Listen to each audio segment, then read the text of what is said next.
За сайн байцгаана уу? White podcast-ийн 8 дугаар хэлж байна. Рафтинг болон каноэ спорт сонирхогч. За сонирхлынхон дагуу IB Rapid Tour аялал жуулчлалын компаниг үүсгэн байгуулсан панзрагч оролцож байна. За сайн байна уу? Хэлж аваад манай YC-ийн хүүхэд залуус өөрийнхөө туршлага болон сонирхлын талаар ярих гэж ирсэн бол баярлалаа. Панзрагч маань өөрөө Монгол Улсын их сургуулийн уулуурхай менежмент чиглэлээр төгссөн. Тэгээд одоо оюутлаг компанид ажилладаг. За чөлөө цагаараа аялал жуулчлалын компаниг авч явдаг. За өнөөдөр бас намайг урьж оруулсан баярлалаа. Тэгээс энэ хүмүүсээр хүүхд залуучуудад өөрөө бас юу хийж байгаа гэдэг талаар бас мэдээлэл өгч байгаа баяртай. Рафтинг, каноэ гэдэг спорт гэхээр бол монголчууд ихэнх ч юм уу огт мэдэхгүй сэдв байгаа юм л да. Яг рафтинг гэдэг нь юм, каноэ гэдэг нь бол яг ямар төрлийн спортын өмнө огт сонсож байгаагүй хүмүүст хэлэхэд онцлог зүйл нь юу вэ? За энэ спорт болохоор ерөнхийдөө завны спорт. За каноэ болохоор ерөнхийдөө бүр манай ярины өмнөх үе 8000 оноос ерөнхийдөө гаралтай Нидерландаас ерөнхийдөө үүссэн гэж үздэг юм билээ. Тэгээд хүмүүс юм мэддгээр нь бол индианчуудын зайв гэдэг хэлчихэд бараг заадуулж ингээд шууд нүдэнд нь харагдах. Тэгээ энэ бол каноэ зайв. За каноэ зайвыг болохоор яг нэг машин шиг тэг гол дээгүүр явдаг. За тэг ангөрөө загсал хийхдээ ашигладаг гэж бод тэр нь ингээд олон жилүүдийн хугацаанд хувьсаад ингээд одоогийн зай болцсон байна. Тэгэхээр тэр нь бүр спортын төрөл олимпиад ордог тийм төрөл болсон. За рафтын хувьд болохоор ерөнхийдөө мөн ялгаагүй. Завь спорт. Гэтэ 1800 оны ихээр спорт болон хөгжсөн. Тэгээд энэ борготой харгатай гол дээгүүр явдаг. Тийм завь байгаад. Каноэ болохоор яг одоо ерөнхийдөө юу яадаг? Боргон дээр явж болно. Гэхдээ ер нь хүмүүс их хвчлэн нууран дээр, урсгал усан дээр явах юм л тохиомжтой гэж үздэг. Харин рафтын хувьд болохоор яг нөгөө нэг хийлцэн бабл байна шүү дээ. Хийлцэн бөмбөг шиг. Нөгөө хийлцэн төбүүдээр хүрээлцэн. За тэгээд шир урсгалтай боргоо тоглол дээр явах зорилттой тийм зав байна. Рафтингийн нэр экстрим талтай гэж болгож байна. Ерөнхийдөө экстрим талтай гэж болгож байна.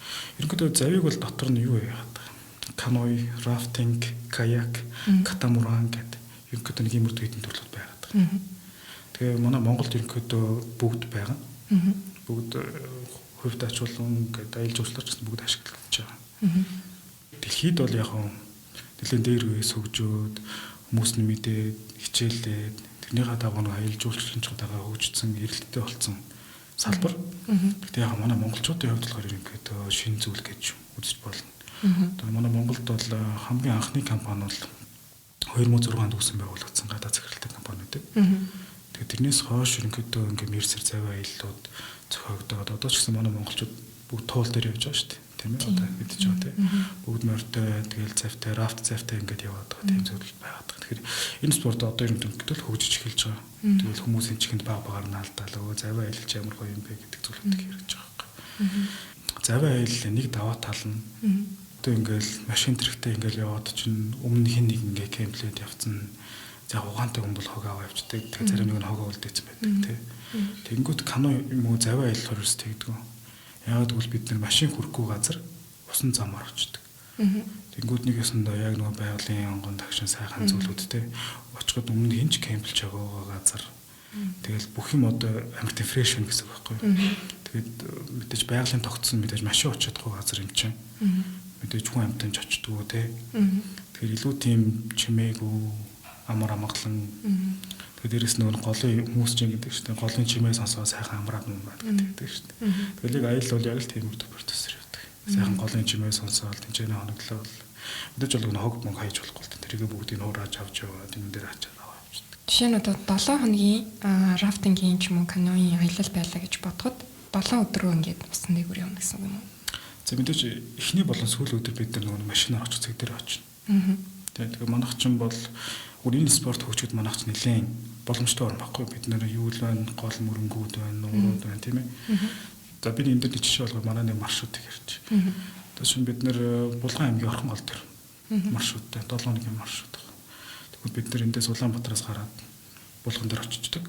За тэнцэнэ гол ирэг дээр сайхан хоноглоод цай унд идэж байгаа дамарч. За маргааш хөлөнд босоод бүгд нөө завныгаа заавар зөвлөгөөний тремүүдийг аваад. Тэгээ зав аялалтай өдөрт дунджаар нэг 30-аас 35 км урсан. За тэгтээ замдаа бууж хоолнд цайгаа идэж байна. 5 хоног заваар урсан. Тэгээ сүүлийн цэг дээр очиод жолооч хүлээж чинь байж байна.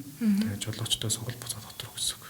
Урсахтаа одоо сэлүүртхүү эсвэл зүгээр л яг суугаад ах уу? Сэлүүрдэн шүү дээ. Хүмүүс нэг мотортой завш хэсүүлдэг. Энд чинь одоо ер нь бол амар тийм сайн дасгалахгүй. Одоо жишээ нь ингээл хүмүүс чинь ингээл зогсоо зээг одоо манайхан чи ярихгүй компьютер ардыг суудаг болсон зогсоо зээг офис дээр ажиллаа. Тэгэхэд энэ чинь нэг амар их дасгал болдог хоош урагш хөдөлнө сэлүүрдэн.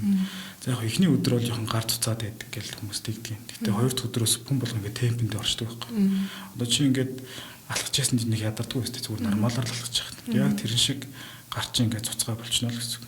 Би ялгаагүй ингээд тэр чинь биеийн дасгал хөдөлгөөн хийж जैन. Тэгээ дээрэс нь гол дээр явж जैन тий. Тэгээ тэр чинь багийн спорт яа залах уу гэдгийг чинь бас зааж өгнө. Тэгээ хүн болгон завин дээр сууж байгаа хүн болгон өөр ингэсэн үүрэгтэй. Тэгээд тэр үүргээ биелүүлж бас бөөнөрөө залж явна тий. Багийн ажиллагаа гэсэн үг байхгүй. Нэг завин дээр хэдэн хүн суунасан?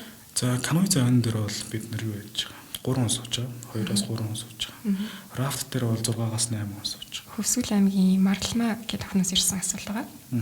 За таны хувьд рафтинг болон каноийн спортоор хизээнээс хичээлж сонирхож эхэлсэн юм бэ?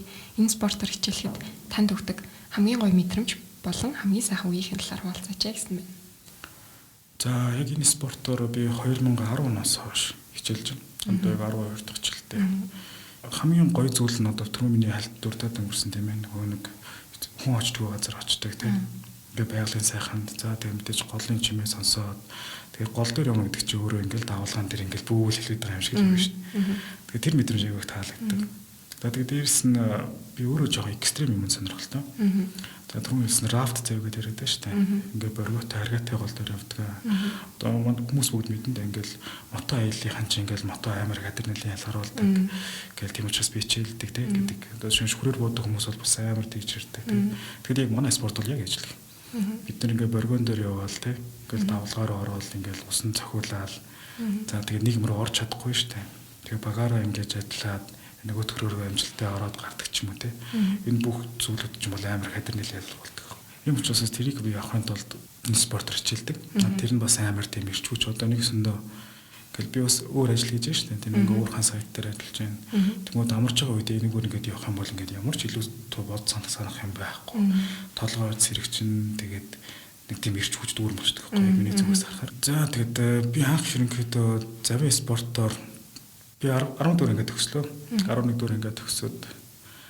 За тэгээд тэгсэн чинь манай нэг аавын найз энийг санал болгосон байхгүй. За хоол идэг. За хөдөө гадаа явхад ингээд ядар зүтдгөө тийм спортлог. За англи хэлмэл явах вэ тэг очно болт нэз гэдэг тий. Тэгээд явсан. Очоод яасан чинь яг л нөгөө миний одоо чадах зүйлүүд байгаа байхгүй. Тэгээд очоод үзсэн. Миний хамгийн ихний аялал 9 бол 20 тоног 28 хоног явсан. Тийм болохоор. Тэгэхэд нэг Америкийн алдартай аялагч Harry House гэдэг нөхөр тэр завиа аяллаар 9-р явах гээд явмаар байна. Надад хамгийн хямд хөтөж хэрэгтэй байна. Би зүгээр хоол өөрөө хийгээд идчихэн зүгээр яг завин дээр хамт сэлүүртгэл мөнгө хэрэгтэй байна гэдэг. Тэгээд тэрэн дээр нь одоо тухайн үед байсан манай захирал надад санал болгохгүй. Чи явчихаа энэ чи яваад тэр хүнээс их юм сурна гэдэг. Тэгээд тэр хүнээс бол нэрээ их юм сурсан. Яг хэрхэн яг зав залуурдах уу, яах вэ, их үү гэдэг зүйлийг сурсан. Тэгэл сүлжээгүй газар шүү дээ. Сүлжээгүй. Тэгэл ой дунд нэг майхан барах газарч байхгүй. Тэгэл орой олол бит хоёр буух гэдэг байхгүй. Ингээл голын эргээр хоёр талаар ингээл ээлжлэл очоод байна. Тэгээд нөгөө амар шигүү байтай. Тэгээ майхан барих газар байхгүй. Майхан барих жижигхэн дөрвөлжин хайж магаалаа байлаа. Тэгээд ит нь 28 хоног тэгж явсан. Ямар ч ингээд хүнч байхгүй. Тэгэл орой бол тод унтангууд тэгэл энэ тент мод туграал нөгөө тархан цаацтай байчин тий. Тэ. Энэ бүдэ зүйлээс бас анх надад тийм юу гэдэг чинь хэцүү юм шиг байсан боловч нэг юм гоё мэдрэмж надад өгөөцөхгүй. Тэгээд тэгэх үед чинь би чинь өдрийн 10,000 төгрөг хөрч явлаа яа. Тэгээ 20 тоног гээл тэр чинь 2010 онд нэг жоохон хөвгтөж байсан. Тэгээ амар их мөнгөтэй болсон юм шиг санагдал тий. Тэгэл 100 байсан. Тэгэл энэгээрээ хувцснаар авах уу яах вэ гэх. Тэгэл энэгээр бас би ингээд нэг гоё юм шиг мөртлөө тэрүүгээрээ би ингээд өөр мөнгө олоод байна штэ. Баг ч гэсэн. Тэр надад бас амар гоё санагдсан.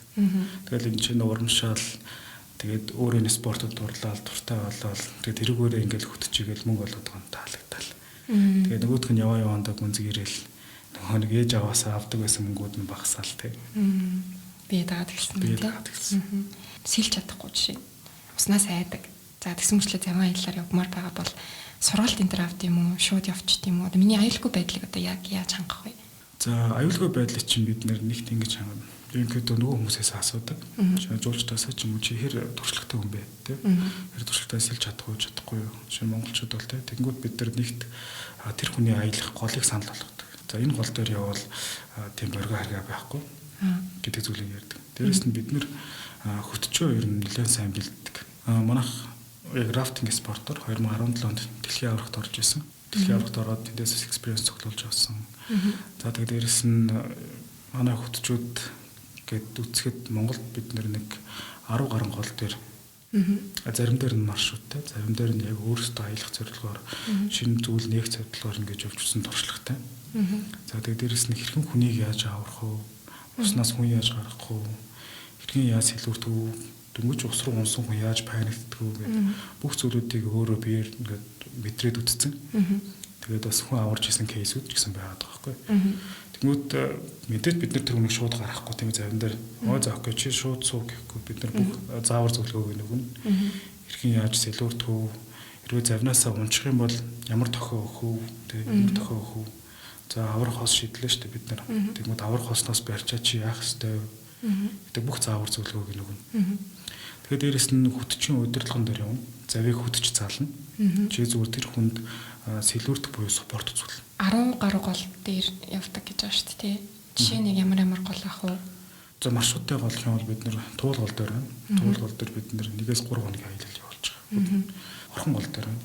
Булган аймгийн орхон гол. За Баян-Улгийн ховд гол байна.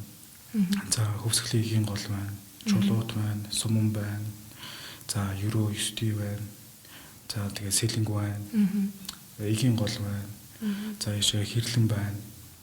Хүний туршлагатаас нь хамаарат голоо сонгодог гэсэн харьгаа боргоо одоо анхлан одоо явж байгаа хүмүүст аль голын жишээ санал болгодог. За анхлан явж байгаа хүмүүст бид нэр тухайн үеийн нэг цаг заваас хамаарна. Тэ. Жишээ нь одоо чи зүгээр яг энэ спортыг сонирхож үзэх гээд явж нэг бол манай өдрийн хэл зүгээр туулгал дээр ямар нэг аюул зүйл гэдэг юм гайгүй. За харин чи нэлээд цаг завтай ч юм уу те. Тэгээд дээрэс нь яг гоё чийл болж ямар маань гэвэл бид нар орхон голыг зөвлөдөг. Гэхдээ бид нар орхон гол дээр 2 маршруттай байхгүй. Нэг нь арай нэг жоохон туршлагатай хүмүүс зориулсан боргоо харгаад. Гэхдээ тэр боргоо харгааны хувьд болохоор тийм амар зүйл шүү. Бас яг нэг тийм амар харгаа байхгүй. Зүгээр нөгөө хэсэг нь болохоор ямар ч тийм харгаа байхгүй хэсгээр нь явуулдаг гэсэн орхон гол дээр. Тэгээд ус нь ялгчдаг гэсэн үг байхгүй. Аялал нь хизэнээс эхлэх үү мэдээж юм уу? Цагаагаараас юу шалтгаалдаг? За манай аялал бол ерөнхийдөө 6 сарын 15-наас 9 сарын 15-ны хооронд явагддаг. Яг тохиромжтой гоё гэвэл алсаар. Бас голуудаас хамаарна л да. Орхны аяллыг 6 сарын 15-наас шууд авчдаг. Яг бол усны түвшин бол хангалттай байдаг. Жишээ нь Суман голын аялал энэ төр гэдээ ярих юм бол 8 сард ихтэй 7 сарын сүүлээс хойш усны түвшин нэмэгдсэний дараа гэсэн. Үер буусан үе мэдтэй яах вэ? Монголчууд ер нь уснаас айдаг шүү дээ. Уснаас айдаг тийм.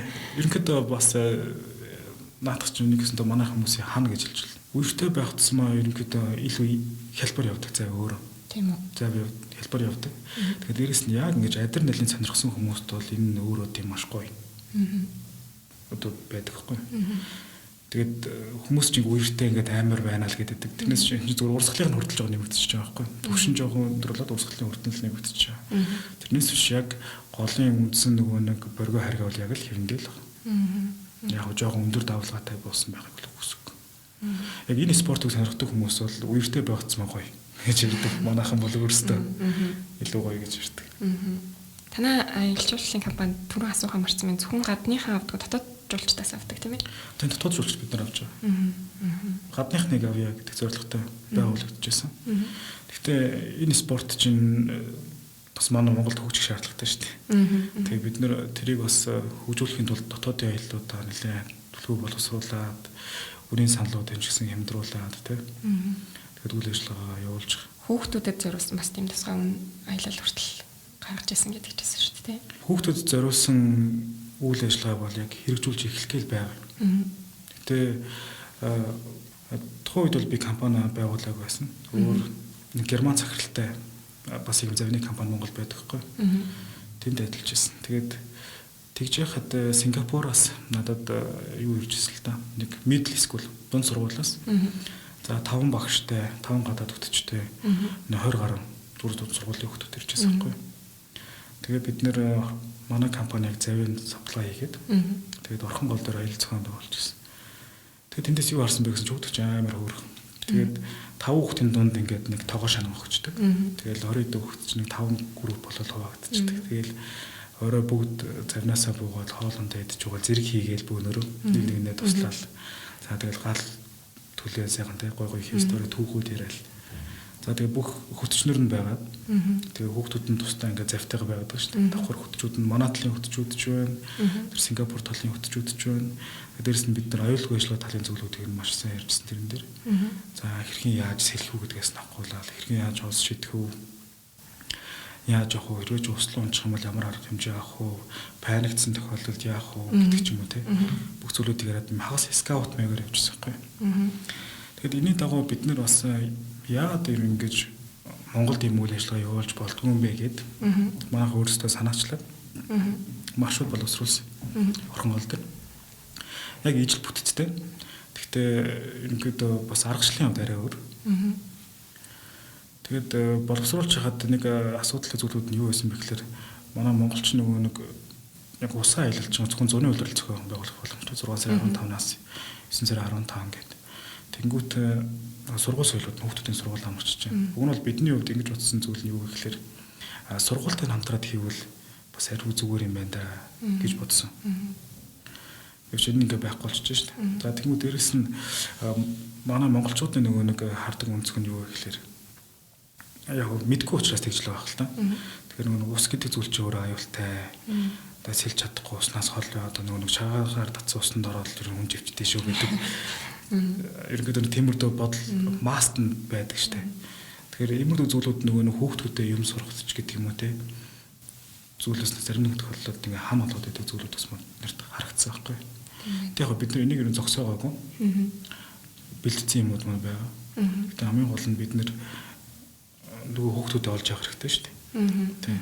Энэ зүйлүүд нь яг одоогийн хувьд бол жоох асуудалтай байвал гэсэн. Тэгэхээр энэ дээр бол манайх ерөөсөө ашиг харддаг. Яагаад гэвэл энийг яаж ойлгосон бэ гэхээр ингэдэг байхгүй. Бид нар одоо ингээд дэлхийн чанартай тэмцээн уралдаан энэ тренд ингээд ормоор штэ гоё тийм. Өрсөлдмөр штэ гадныхантай. Тэгээ ингээд харахад баг бүрдүүлнэ хүмүүс бэлтгэж авч явна гэдэг чинь амар асуудалтай. Жишээ нь энэ спортоор маш сайн хичээлдэг хүн байхгүй. Одоо нөгөө насныхаа төвшөндөө шүү дээ байхгүй.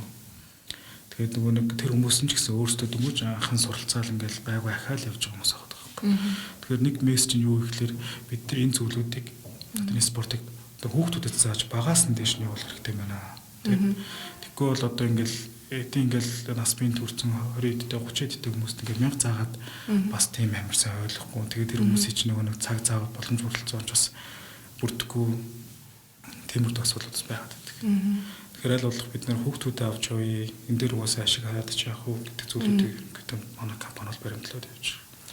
Хэрвээ одоо сонирхож байгаа сургууль ч юм уу, эцэг эх ч юм уу хүүхдүүд байвал танахтай холбогдоод энэ спортоор хичээллээд юм эсвэл танай компани дадлага хийдэг ч юм уу тэгэхэд бол болох юм байна тийм ээ. Тэгэхэд бол асуудал байхгүй.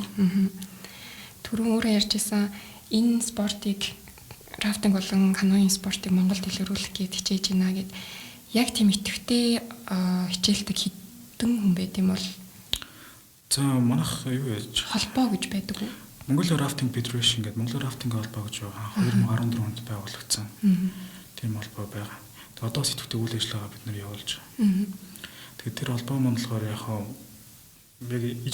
ажиллах цаг нь яг ижилхэн 6 сарын 1-ээс 9 сарын 15 орчим ажилладаг. Тэгэхээр бид нэр яг жилийн хураамж гэж авдаг. Нэг үний жилийн хураамж 100 сая төгрөг төлөв. Тэгэхээр манай явсан аяллууд дээр явах боломжтой гэсэн үг. 100 сая төгрөг төлөөд аялал дээр үнэ үү юу? Юу вэ гэсэн үг байхгүй. Тэр хүн биш тайм. Холбоо болохоор зай болон хөтчийн саплай хийж байна. Харин үлдсэн зүйлүүдийг нөгөө хүн өөрөө бэлтнэ гэсэн үг. Жишээ нь одоо тэр ихвчлэн тэр аялал ерөнхийдөө туул дээр явагддаг л та. Хүмүүс зориулсан аялал байхгүй. Тэгээ яг үеглээ бид нар чинь ингэждэг байхгүй. За тэтэн цагт тэн цуглаарай гэд хэлчихэн. За тэгвэл нөгөө нэг сонирхогч маань өөрсдөө машинтай гож тэн цуглуулчихна. Тэгээд доошоо нэг завиа хэлээд доош уруудчихж штэ. Тэнгүүд дэшээ буцаж машинаар очивол машин аваад буцчихдаг. Энэ төрлийн спортыг сонирхож байгаа хүн бол холбоод илсээд явсан дээр гэсэн үг. Өөр тийм сургалт байна уу? Өшөө яг сургалт гэдэг юм бол ерөнхийдөө байхгүй. Надад ч бас жоохон асуудалтай нь юу вэ гэхээр юмыг эхнээс нь ингээд маш гоё частны аваад явах зүгээр байдаг байхгүй. Одоо нэг коронагийн улмаас бид нэр бас нэг зүйл хийж амжаагүй байна. Олон улсын рафтингийн холбооноос коучинг, дасгалжуулагчийн ирэх өгдөг байхгүй. Тэгэхээр бид нэр одоо л яг тэрийг авах боломжтой болж байгаа. Тэгэхээр Монголд бол яг тийм олон улсын рафтингийн холбооноос дасгалжуулагчийн ирэх авсан бол байхгүй юм байна гэдэг. Тийм бол байхгүй гэсэн. Түрүүн хөтөч одоо маш чухал үүрэгтэй юм шүү дээ тий. Одоо энэ завайл дээр хөтөчөө аюул сайн сурдаг гэсэн мэсэн та одоо хөтөчөө хэрхэн сонгодог одоо жишээ нь янз бүрийн аймагт байгаа голууд байсан тий тэр нутгийн хүмүүсийг сонгод юм уу хэрхэн бас бэлдэж чинь яаж тий. За манайх болохоор хөтөчөө ерөнхийдөө юу яаж ярьслаханд оруулаад ярьслаханд өгөөд эхний ээлжинд авчиж байгаа. За тэр хүн хүүхэд юу хийж чадах вэ? Хөрчлөн бид нар бол хүүхдүүдэд хүүхдүүд л авчих. Хідэн насны. Part time ажиллахгүй ерөнхийдөө тэр хүний 100 л их хэвээр ажил. Бид нар 1-р курсээс 4-р курсын хүүхдүүдийг хөвчлэн сонгодог. За тэр хүүхд манад ажилласнаар яг хөө экспириенстэй болчихно. За тэгээд дээрээс нь сургалт хөтөлбөрийг болчихно. Тэгээд дээрээс нь за манад төсрийн 3 жил 4 жил ажиллаад ч юм уу те зөвхөн 100 ажиллаад байна шүү дээ. Тэгээд өвчээр манад ажиллаж болно. Эсвэл өөр юу гэдэг ч юм тэрийг сонгох боломжтой байхгүй. Тэгээд бид нар тэр хүүхдийг ингээд байнга ингээд ганцхан 3 сар ажилладаг гэж уяад чадахгүй шүү дээ. Компани дээр байнга байлгаад чадахгүй. Тэгэхээр тэрийг ерөнхийдөө бас бид нар боддог. Тэгээ хөтөч бэлтгэхийн хувьд болохоор манайх юу яадаг. Эхний нэг 2 жил орчим ганцаарч аялал даалгаж өгж явуулдаг байхгүй. Бид нар дандаа өөрсдөө хамт яваад мэдээж тэр хүүхдийг цалинжуулаад аваад явна. Тэгээд гол дээр экспириенсүүдийн зааж өгнө. Ингээд ийм үед ингэдэж шүү, тэгдэж шүү гэдэг зүйлүүдийг зааж өгнө. Туршлагажуулна, нараас нь харна. Тусдаа ганцаараа гин завтаа явуулж үзэн тэ сэлүүлнэ. Тэгээд нэг асуудалтай зүйл нь бид нар юу яадаг. Нөгөө нэг зарим жижиг аяллуудаар бид нар өөрсдөө хоол яадаг байхгүй хөтчнэр нь. Тэгэхээр бас ерөнхийдөө манай хөтчнэрийн цалингийн хувьд бас гайгүй. Тэр хүн чинь юу хийж өгнө гэхээр нэгт хөтч хийж заваа залуурдаж. За just in case ямар нэгэн асуудал гарахад аврах ажиллагаа явуулж тийм. За хоолоо хийж тийм. Тэгэхээр дээрээс нь хилтэй бол орчуулагч хийгээ явуулж тийм. Тэгээд 3-4 зүйлийг ингээд бадцсан тийм хүн байгаад байна шүү дээ бүгд тийм. Тэгэхээр тэр хүний цалинг бас бид нар гайгүй үнэлж өгдөг. Тэгээд тэрийг өөрөлд хүүхдүүд урамшаад нөгөө сургууль соёлынхаа төлбөрийг ч юм уу те хангалттай хийчих боломжтой. Би ч яг энэ зарчмаар өөрөө явж ирсэн. Анх одоо нөгөө эхэлж байхад одоо мэдээж маш олон хүндрэл бэрхшээлүүд гарч байгаа шүү дээ тийм ээ. Ямар хэцүү үеийг даван тул яаж даван тулж ирсэн ер нь ашиг олох нь одоо хэрэг хурдан байсан бэ? За одоо ч стил ашиг болоогүй л. Тийм. Нэлээд жоохон зардал өндөртэй спорт. Зардал өндөртэй өөрөөсөө бааза бэлдэн бүх юм гарна гэдэг нэлээд асуудалтай спорт. Тэгээд дээрэс нь болгосон хүчингээ маш сайн бэлдэхгүй бол эн чинь цаана нөгөө нэг дагаад нэлээд олон асуудлууд эрсдлүүд байгаа шүү дээ. Тэгэхээр энэ дээр нэлээд бас хөрөнгө санхүү зарцуулдаг. За яг манай компани хувьд гэж үзэх юм бол одоо л бид нэр дөнгөж хөлд орох гэж байгаа л хүүхэд гэсэн үг. Манай компани 2018 онд байгуулагдсан. Тэгэхээр би бас шууд 10 нас ахгүйж заваар яваад шууд нээжиг. Тэр хооронд 8 жилийн хугацаанд туршлага судлаад нэг дэлхийн аваргын тэмцээнд оролцоод тэгээд дээрэс нь өшөө олон голуудаар яваад энэ спорт яг юу юм бэ? Би яг яах ёстой юм бэ гэдэг зүйлүүдийг эхлээ ойлгосныхоо дараа нээс надад илүү зүгээр байсан байна. Тэгвэл тэгэл одоо нэг сэтгэлийн хөөрлөөр гэдэг шиг те. Ингээл би нэг л компанитай хүн одоо би нэрээ ингээл чэжэд илдээд байх юм бол тэгэл нэг өдөр асуудал тунаал хэцүүдэж штэ. Тэгээд бид нэр маршрутуудаа боловсруулсан. Тэн дээр одоо бүгд контент хийгээд явж байгаа. Маркетинг тал руугаа нэлээд ажиллаж байгаа. Тэгээд дээрээс нөгөө боловсруулагчийн бэлдэх гэдэг зүйл дээр бас нэлээд цаг зав зарцуулж байгаа. Тэгэхгүй бол энэ чинь нөгөө цаашаа хол явах жоохон асуудалтай байхгүй. Тийм байна. Sustainable талаас тийм шүү дээ. 18 онд нэгдсэн хэрэг бас ковид үед бас таарсан байна. Ковид үед ерөнхийдөө таарсан. Тэгэхээр бид нар ковид үед яг дотоод аяллуудаа авч байсан. Тэгэхээр тэр хугацаанд бид нар нэг юм харсан. Бид нар бол яг хуучин юу яваад байдаг байсан л да. Нэг амар маркетинг гэхгүйгээр яг Монгол завиа аялал явуулдаг цогцолгодог компани. Тэнгүүт шууд том жуулчны компаниуд байна шүү дээ. Тэднээсээс ингээл танаатай хамтраад ингээд танах завин аялын зохион байгуулж байгаа бид нэг бусдын даач зөвхөн завин аяллаа гэдэг ч юм уу тиймэрхүү зарчмаар яг хангалттай орлого болоод идэг байсан. Тэгээд коронавиг үе ирлээ тийм. Бүх юм ингээл нокдаун болоод асуудал болоод ирж байна шүү дээ. Тэнгүүт бид нар ингээд яг өөр ингэсэн бие даахгүй болохгүй байна тийм. Маркетинг хийх хэрэгтэй байна. За тэгээд дээрэс нь манай монголчууд ч нөгөө нэг ямар нэгэн аялал ингээд маш сайхан бичлэгтэй байхгүй болдгүй юм байна гэл тийм. Гой зурагтай бичлэгтэй байх хэрэгтэй байна гэл. Тэгэл бид нар маршрут болгон дээр контент хийж эхлээл. Бичлэгчүүдэл гаргаал. Энэ болгон дээр ч бас цаана хөрөнгө санхүү гэл бүх юм яригдж байгаа. Сул зогссон хүмүүс ч дэрийг гаргана гэдэг чинь бас асуудалтай шүү дээ. Одоо яг баг ингээд бивэл тэгээд явж байгаа. Гэхдээ энэ жилээс гайгүй зэрэгж эхэлж байгаа. Одоо жишээ нь ингээд хөл хорой тавигдж байгаа гадны жуулчдын эртлээ гэхэд танах нөгөө яг оргил үдэл үнэхээр л ачаалттай байх үед бол байх юм байна тийм ээ. Хүчин чадлын жишээ нь одоо хэрэгж үнэлэх үү? За яг бид нар авч ирсэн experience-аас ярих юм бол туршлагаасаа гэж ярих юм бол бид нар хамгийн дондоо 120 хүний завин аялал зохион байгуулж ирсэн. Нэг ингээ групп болоод уу? Тийм групп болоод 120 хүний завин аялал зохион байгуулж ирсэн. Тийм туршлагатай.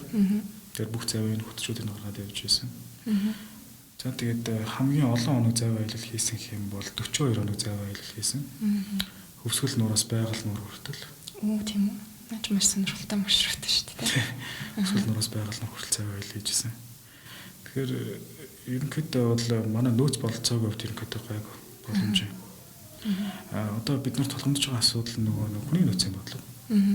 Одоо юу гэхээр энэ спортоор бид нар яг бэлдээл яана л да. Бэлдээл хүүхдүүдийг бэлдээл. Гэхдээ тэд нар чинь ингээд бас ингээд чамбай гарч ирлээ бас хугацаа зарцуулна. Мэдээж тийм.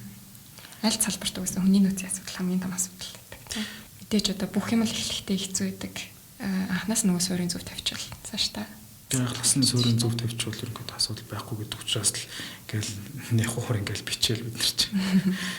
Бид нар чи юу яадаг нөгөө нэг бас нэг хөгжлөө зүйл ярих юм бол бид нар чи өөрсдөө хоолны хийдэг гэдэг чинь шүү дээ. Тэнгүүт манайх хоолн дээр нэлээх мөнгө зардаг компани. Хүнсэн дээр. Яагаад гэвэл энэ завин спорт чинь хүн ингээс хэлбэртэд энерги шатааж шүү дээ. Тэгэхээр бид нар тэр шатаас энерги хангалттай нөх шимтгэлтэй хоолноос бэлдэх хэрэгтэй. Тэгээд бид нар 10 хоногт хоол давхгүй одоо хоолны меню гаргаад нөгөөтгөө хөтөч нартаа заачих бол минийдээ очиолтай хоол мал ярьдаг шүү дээ. Рафтинг болон каноe хөтчнөр төгөл маш тийм авьяас чадвартай хүмүүс идэх байна. Чи хооллож хэлчин тэгэл тэнтэй ингээд цааны чаварч болсон даас хөтчнөр маань лидер шиг хэлэхэл сайтай болчдөг үү. Яагаад үл тэр чи одоо юу яваад байна шүү дээ. Одоо Монгол талаас нэг хүн байгаад байна тийм. 4-5 ч юм уу 10 хэдэн хүнтэй ингээд ганцаар явж шүү дээ.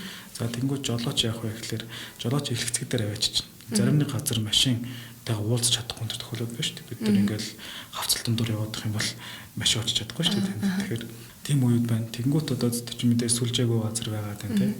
Тэнгүүд манай хөтчтөр чинь нэг өөрсдөө ингээл тэрнцээ ойлголцоол тийм хүмүүсийн лидершип хийгээл хэрхэн яаж явах вэ? За зөвлөл за тийм тоноглог тэнд өдрийн цагаа авъя. Хэдэн цагаас шүү манайхаа нээдрэгээл. Тэгээд чинь голд нь ингээл баах юм хүм яриа л тийм. Зарим тохиолдолд бид нар ингээ хоорондоо ярьж хөтчнөр юу гэж ярьдаг гэхээр за манайхаа ингээ сэдвээ гамнаарай. Тэгвэл олон хоног хайлаа шүү. Ярих сэдвгүй болчих шүү гэдэг. Бас давхар нөгөө энтертейн хийх юм шүү дээ. Тийм тэр чинь ингээ хүмүүсийгээ бас өөд байхгүй байх хэрэгтэй тийм. Ингээ яриа өрнүүлдэг тийм. Энэ төрлийн одоо спортыг одоо хоббигоо болгоход их зардал өндөр гэж ойлгох уу? Үнэтэй хобби юу? Яг зүгээр бизнес болгох гэж байхад бол жоохон зардал өндөртэй спорт. Тэрнээс яг хобби болгоход бол тийм өндөр гэж би хэлэхгүй. Тийм.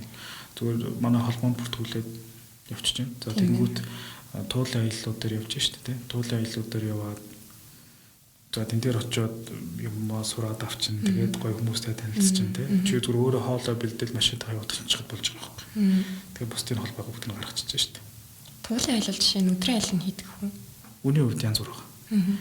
Бид нэр сүүлийн жилүүдэд ер нь 80,000-аас дээш гарахгүй гэсэн бодолтой ажиллаж байгаа. Тийм. Тэгээ яг бид нэр юу яадаг л та? Яг завин спорт гэдэг утгаар нь аялуулдаг. Яг бүтэн өдөр чи явуулна гэсэн үг шүү дээ. За чи завин дээр 20 гаруй километр бол урснаа гэсэн үг. Тэгэхэд чи нөгөө нэг хүн гүйч мө газраар явж штэ. Яг завь спорт гэж яг юу юм бэ гэдэг тултал нь ойлгох гэсэн. Тэгээ багаар ажиллана гэсэн. Бөөнөр явах юм бол бүр унтаа ингээд хоорондоо уралдаж сэлдүрдэн хүмүүс ч усаар байлтан хоорондоо тий. Тэгээ хөрх ингээд цайны цагаар болж явахад ингээд өдөр цайгаа шүү дээ. Тэгээ хүмүүс ч бөмбөг авчирсан. Тэгээ хоорондоо бөмбөг харилцаал тий. Гой зурх хөрөг авахгүй л. Тийм биулдинг талдаа айгууд ээж байгаа спорт. Тийм байна. Байгууллагууд ч гэсэн явах тас. Тийм байгууллагуудаас зөндөө явдаг. Одоо манай оюутлогын ч бас л сайн явна шүү дээ. Яг танай компаниас эсвэл холбооноос чинь хүүхэд залуус чиглэсэн үйл ажиллагаа явуулж гин үү? Тийм үйл ажиллагаа төлөвлөж гин үү? Хүүхдүүд олготлож байгаа асуудалтай. Нөгөө нэг завь аялал чинь нөгөө нэг хугацаа нөгөө 6 сар 9 сар хүртэл гэж сургууль соёл намарчдаг. Тэгээд дээрэс нь нөгөө нэг манай монголчуудын хардаг өнцгөр нөгөө уснаас жоохон хоол гэдэг утгаараа байдаг учраас яахгүй тийм. Жоохон асуудалтай байдаг. Тэгэхээр ерөнхийдөө бас энийг болохгүй байх гэхэл бас нэг угаасаа ямар нэгэн байдлаар болгож л таарна. Тэр бид нар хийгээд эхэлсэн степүүд нь бол байна. Алхмуудаа бид нар хийгээд эхэлсэн явж байна. Тэгээд одоо яг хүмүүс тэжингэж шинэ содон болол тэгж байгаа хэл та. Тэгээд явандаа хүмүүсийн чихэнд наалдаад сонсогдоод юу хийж байгааг харагдаад ирэхин цагт хүмүүсийн бодол өөрчлөгдөн шүү дээ. Өнөр энэ дээр холбоотойгоор би бас нэлээд олон ивентүүдийг дурдчихъя. За. Хүмүүсийн одоо мэдгүй ч магадгүй. Манайх Монголын рафтинг холбоо манайх хамтраад Run and Raft гэдэг тэмцээн зохион байгуулдаг. Туулгал дээр. Тэр нь яадаг вэ гэхээр гүүж очоод завиндаа суугаад заваар сэлгүүдэд барианд авдаг тийм. Хэдэн километр? За Run and Raft чинь 5 км баг шүү. Хэдэн гүхүү? 5 км гүгээд 5 гүгээд 5 завар гэсэн. Завар. Ааха. Хизээ болдог. За сая өнгөрдөг 103 удаа зохион байгуулагдсан. 3 удаа зохион байгуулагдсан. Манай холбооны пэйж дээр заран тавигдаад. Тэгэл манай компани болохоор яг зарим байгаар нэмээд идэх ч юм уу тэгээд оролцдог. Насны хязгаар байд юм уу энэ төрлийн спорт нь?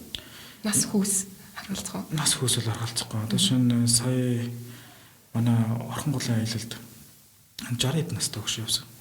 Тэгээд тэр хүн болон л сэтгэл өндөртөл буцаж ирсэн. Нэг асуудал бол байгаагүй. Тэгээд харин хой би хаан тавираад өнгөрөөд ирэх шүүс. Би болоо одоо манайс сонсож байгаа хүмүүс ч гэсэн бас бодож байгаа. Сонирхлоо бас ингээд бизнес болц өөрөө ингээ гоё хоббитэй тий энэ хийж байгаа ажлаасаа хоббиносоо хэрчүүж авдаг гэдэг чинь хүн ер нь хоббитэй байхын давуу тал нь юу вэ? Ер нь яаж тэрийг олох вэ? Хүүхдүүдтэй зөвлөвөл чийлдэн бандын зүйлээс стресстэй тах нь илүү бага болох гэсэн. Миний хардаг өнцөг бол байдаг. Бас ажил хийж байгаа стресстэй зүйлүүд байдаг тийм ээ. Тэгэхээр тэндээс гарах зүйл чинь чиний хобби гэж хардаг байхгүй. Хүн ер нь эхлээд дуртай юм л хийж явах зүгээр. Энд бас би аав ээжтэй баярлдаг байхгүй. Жишээ нь энэ дээр би нэг амар хөвгөлтэй хистори ярьчих. Би анх 10 жилд байжгаад нэг л барилдаж болмоор юм санагдаад. Тийм. Барилдаж болмоор юм санагдаад ээж аваартай хэллээ. Зааваа ээж би ер нь барилдана гэл. Тэгээд аав ээж өөр намайг сонсоод би одоо авраг энэ лицейд орсон. Аврагын лицейд 2 жил болоод 11 дэх ингээ би аврагын лицейд төгссөн. 2 жил барилдсан. Одоо л яг нөгөө нэг соёлтой зэрэглэл гэдэг шиг л байна. Тийм. Яг тэн дээр бас хагас спортын зэрэгжлийн байдалтай яваад тэгээд тэндээс бас юу ойлгосон бэ гэвэл юу ойлгосон. Зөвхөн би ингээ барилдаад бүр дээшэл гарч ирэхгүй бол мөнгө олж чадахгүй юм гэдэг мессеж өөрөө авчих шүү дээ. Өөрөө хийж үзээ биээр 2 жил үзээ. Тэнгүүтээ би яаж одоо мөнгө олох вэ гэж бодож аваад уулуургаар сурсан. Уулуургаар сурахтаа зэрэгцээд би яг заваа аялал руу орж эхэлсэн байхгүй юу. Тэгээ сургалтын төлбөрөө ч юм уу те өөрөө олж игээл те. Тэгээ дээрэс нь аав манадад санал болгоод манай нэг аавын хуурай дүүн санал болгоод тэгээд энэ ажилд ороод заваа аялал спорт бэчээлж эхлэв тийм ээ. Тэндээс бага хэмжээний мөнгө аваад тэрэндээ урамшаад тэгээд 100 болгоно тэрүүгээрээ нөгөө мөнгө олдог. Тэгээд тэрүүгээрээ сургалтын төлбөрөө ингээд зохицуулаад ингээл тэгээд тэр нь өөрөө надад гоё санагдаал тийм. Тэгээд юу яачлаа. Байж байгаа 2016 оноос хойш оюутлогод орсон. Оюутлогод ороод нөгөө нэг 100 болон жуучны команд ажилладаг байсан болоод. За тэгээд өөрөө хуваараа энэ спортоор хичээлдэг боллоо. 100 ээлж амралтаараа за мэрсэр ингээд хуваараа хүмүүс авч аялуулдаг боллоо. Нэмж голуудаар явдаг боллоо. За тэгж дэлхийн аврагт ороод бүр урамшаал. Тэгэл холбоондоо эсэл тууцд нь байж байгаа л ерөнхийлөгчөөр нэг жил ажиллаад. Ингээл баг степүүд нэмэгдээл эндээ урамшаад байгаа.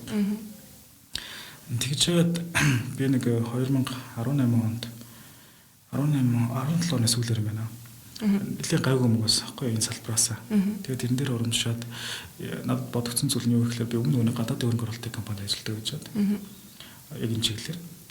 Тэгээд одоо яагаад монголчууд хийж болтгоо заавал ингэж гадаад байхын гэж одоо байх хэрэгтэй юм гэдэг мессеж явсан байхгүй. Тэгэл өөрөө ингээд бүх зүйлүүдийг нуу хаваад ингээд сураад мэдсэн байсан. Тэгээд бас дэлхийн аврагт яваад ч юм уу гайгүй ингээд экспириенс туршлага хөрөнгөлүүлсэн байгаад шүү дээ. Тэгж жаад ингээд энэ үйл ажиллагааг явуулж гисэн. IB Rapid Tour гэдэг компаниг байгуулад тэгээд мэрсэр аялууд аваад аав ээжийн дэмжлэг бас их чухал байсан байна тийм ээ. Одоо хүүхд залуус ч гэлтгүй миний үед ч бас мэрсэр харагддаг гэсэн эцэг эхчүүд бас хүүхдүүдэд айгу дардаг. Юм моролдоод ингээд яхад за мэдээж хүүхдийн төлөө гэж байгаа боловч бас яг хэрэгтэй үед нас нөгөө цаг цавыг гаргаад хүүхдэр өөр нь янз бүр юм туршуулад хоббигаа олно гэж ч бас тийм амархан юм биш шүү дээ тийм ээ. Олон юм туршиж байгаа тэр дундаас туртай юм олдог шүү дээ. Тэгэхээр эцгийн дэмжлэг бас их чухал гэж санагдлаа. Энэ дашнд ингээд сонсож байгаа хүүхдүүдтэй хэлэхэд чи хэрвээ ингээд өөрт чинь нэг юм таалагдаад санаанд чинь багтаад байвал асуудал хийж үзээрэй л гэж аав ээжтэйгээ ярилцж байгаа. Хийж үзээрэй. Чи хэрвээ үнэхээр багтж байгаа юм шиг боловч ингээд яг яваад үзэхэд асуудалтай байх юм бол чи өөрөө л тэрийг ойлгож шүү дээ. Шинэ одоо би барилдах гэж үзээд тэгээд ингээд за үнэхээр чадахгүй байна. Би бол чадахгүй маа гэдэг зүйлийг өөрөө ойлгочихж шүү дээ. Тэгэхээр ингээд өөрөөрөө даван туулаад үзчих юм чамд амар зөв одоо мессеж өгдөн шүү гэдгийг бас тохиолдох гэдэг байна. Тэгэхээр тэрэн дээр эцэгхэн дэмжиж явах юм бол бас ер нь аюу кул гэж санагддаг. Одоо нэг зарим нэг эцэгчүүдийг одоо эцэг зарим нэгч гэх нь хаашаа юм. Түр нэг иймэрхүү зүйлээс надад харагддаг байхгүй. Юу вэ гэхээр за чи миний хоёр ингээд хуйлч ч юм ингээд юм болж байгаа. Эсвэл юм болж байгаа. Одоо нэг хийх чи чинь тэр нь тэнд юуны дарга штэ. Тэгээ чамайг оруулаад өгчин гэдэг ч юм уу тийм. Иймэрхүү яриа бол ингээд өрнжил харагддаг штэ. Тэгэхээр яг тэр хүний нэг бодлын зөв. Шууд хоолыг олох мөнгөтэй олох гэдэг шүү дээ. Харин тэр хүний сонирхол нь юу вэ гэдэг нь бас хэцүү шүү дээ тийм ээ. Тэр ажилд нь ороод тэр хүнийхэнд яриулаад тэр газар нь очихлоо л доо. Тэнгүүд би нэг 3-4 жилийнхаа хоол нэмийг олчих. Харин чи хоббигоо хөгөөд тэрийг ингээд бизнес болгож чадах юм бол чи насаараа идэх хооллох юм болно шүү дээ. Тийм ээ. Тэгтээ бүр жаргалтай болох байхгүй тийм. Аз жаргалтай болох гэсэн чинь нэг амар түүртэхгүй тийм ингээл туртай юм аа хийгээл тэндээсээ мөнгө олоод тэр чинь бүр амар кайфтай. Бас нөгөө талаараа нөгөө ажил яг ажилтай. Тэгтээ хажуугаар нь бас хоббитой байдаг бол бас болж байгаа тийм. Түрүүгээр ярьсан нөгөө дэлхийн аврагт авч яасан гэдэг тэр туршлагаас аваад. За 2017 онд Монголын рафтингийн жишээ баг Японд Yoshino гэдэг гол дээр дэлхийн аврагт оролцож байсан. Энэ бас надад нэлээд юм гоё мемори.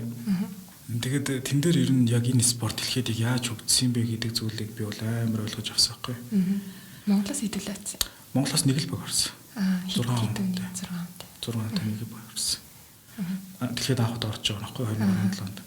За бид нар л яг энд суман гол дээр бэлтгэлээ хийжсэн. Тэгээд бичлэгүүд үзэл одоо нөгөө нэг яг бидний бэлдэх хүн байхгүй байдаг шүү дээ. Өөрсдөө бэлдээл те тренинг хийгээл орж ирсэн. Гэхдээ яг ингээ хөрсөнтөр нь буугаад очиод харахад бид нэр чинь баг ямар амар хурдтай юм бэ? Баг яаж ингэж чадж байна гэдэг зүйлийг ингээл бүр яг нэг хүн шиг болцсон байгаа байхгүй. Одоо чинь тухайн үед бол Монголоос ороход бүгд дор бүр нөгөөрөө ажилтай. Гэхдээ яг зарим нэг нь бол энэ спортоор очиж шинэ би бот байсан манай компани нэг бас хөтөж. Тэр бас 2012 оноос хойш ажиллаж байгаа залуу. Тэгээд тэр бас очиж ирсэн ингээд туршлагатай хүмүүсийн дэс цугсан л та мэрсэр. Гэтэ бас яг ингээд богино хугацаанд ингээд баг болно гэдэг зүйл чинь амар асуудалтай. Тэгээд идэхэд бол бид нар бас яг гайгүй амжилттай оролцсон. Тэгээд бид нэр очиод таах ямар хурдтай юм бэ гэж хэлсэн чинь монголчууд өөрсдөө амар том шартай хүмүүс юм бэл. Яагаад бид нар чадахгүй гэж гэдэг юм бодолтой. Тэгээд завин дээр гараад тэр хүмүүсийн темпийг хараад паах гэж бодож байгаа бид нэг өдөр бэлтгэл хийсэн. Өмнө 2 өдөр бэлтгэл өдөр гэж байсан байхгүй юу? Бэлтгэл хийгээд эхнийх дээрээ харж байгаа л эхний өдрийнхөө үдээс хойш гэхэд нөгөө хүмүүст яг ижлэгэн темптэй болчихсон. Яг ижлэгэн темпэнд орсон бүр. Ерөнхийдөө яг ийм 4 төрлөөр уралддаг байхгүй юу? Спринт гэдэг 300 метрт Хугацаатай уралдаг. Гэтэ борготойгоо л тэр. За хоёр дахь нь болохоор head to head гэдэг. Хоёр зав зэрэг гардаг. Хоёр зав зэрэг гараад хэн төрүүлж орох уу гэдэг. За гурав дахь нь болохоор slalom гэдэг төрлөө. Энэ болохоор нөгөө нэг гол дунд ингээ босгоцсон шонгоод идэх байхгүй. Дүүжилсэн шонгоо тэрний голоор ордог. Яг тэрийг шүлжнэ гэсэн үг. За ногоон нь бол доош уруудаж орно, улааныг нь бол сөрж ордог. Тийм 11 2 гейттэй. За дөрөвдөх нь болохоор Down River гээд 8 км дурлддаг. 5 зав зэрэг гараад дурлддаг. Тийм төрлөө. Тэгээ энэ бол босч ингээл амар хинэрэг шатаадаг. Зогсоо зайгүй 8 км өндөр темпээр сэлүүрдэн гэдэг бол тэгэл маш ирч хүч хэрэгтэй. Тэгэл манайхан ч голдон шүтээ зугаал өөртөө ярих нь өөртөө яриад. Тэгээ дөрвөлөнд нь өрсөлдсөн юм уу? Дөрвөлөнд нь өрсөлдсөн. Одоо бид нэр 2022 онд Босни Герцеговина гээд хуучин Югослав явах чаа 5 сарын 21 хавцаа явах бид эндээс. Хуучин багаараа явах уу? Үгүй одоо манай Монголоос 3 баг гарч байгаа. Ерөнхийдөө тэмцээн нь ингэж болдог. Junior, Youth, Open, Master гэсэн 4 ангилалтай байхгүй. Тэгэхээр манай Open ангилд эмэгтэй хэрэгтэй баг байгаа. Master ангилд нэг эмэгтэй баг орж байгаа. Бүр эмэгтэйчүүд. Open гэдэг нь арай нэг сонирхогчийн төвшин гэсэн. Үгүй энэ гэсэн насаараа ерөнхийдөө хамаарч гэсэн. Open ангил бол 25-аас 40 насны гэсэн. Master гэх юм бол 40-с дээш насных. Тэгэхээр манай Монголоос бол Open ангилд нэг эмэгтэй баг байгаа. Master ангилд нэг эмэгтэй баг байгаа. Open ангилд нэг эрэгтэй баг 3 баг байгаа. Тэгээд би болон манай компани нэг залуу. Одоо нөгөө 2012-оос хичээлжсэн гэдэг бас нэлээд туршлагатай залуу. Бид хоёр дасгалжуулагч орны явж байгаа.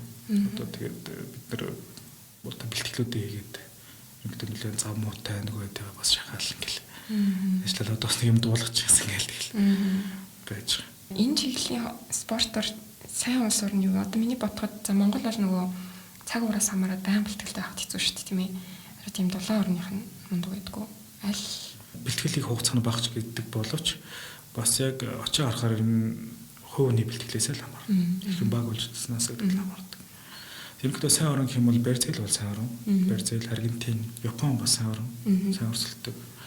За сүүлийн үед бас Орос улбаны улс бас гайгүй хүч төрн орж ирж байгаа. Тэгэхээр ингээ Орос улбаны улсыг харахад яг бид нарт ажиллах шин. Удирдлагын хувьд ч гэсэн тэ өвөлтэй зөнтэй тэ. Тэгэхээр тэр хүмүүс бас ингээд хүч төрөд орж ирж байна. Тэр нь бас айгүй ингээд гоё санагддаг. Энэ төрлийн спорт орчлоод тийм ямар ур чадвар байх хэрэгтэй. Одоо шинэ бүх хүн ч одоо нөхөл сайтай байх хэрэгтэй тэр шиг. Бага мэдээж сэлж чаддаг байх шаардлагатай. Нэг нэмрээ шаардлагатай. Сэлж чаддаг байх шаардлагатай. За тесрэлт дэвчээр маш байх хэрэгтэй.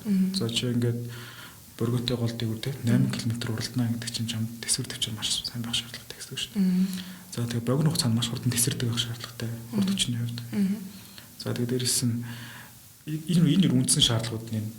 За тэгээд мэдээж заваа хэрхэн яаж залуурдах вэ? Одоо шинийг завин дээр 6-аас 4 суудаг байхгүй. Одоо шинэ дэлхийн аварга бол ингэж болд юм. R4, R6 гэж жил болгон хэлжилдэг. R4 гэхээр нэг удаадаа болохоор 4 хүн суудаг зохион байгуулна гэсэн. Нэг удаагийнхан 6 хүн суудаг гэсэн үг.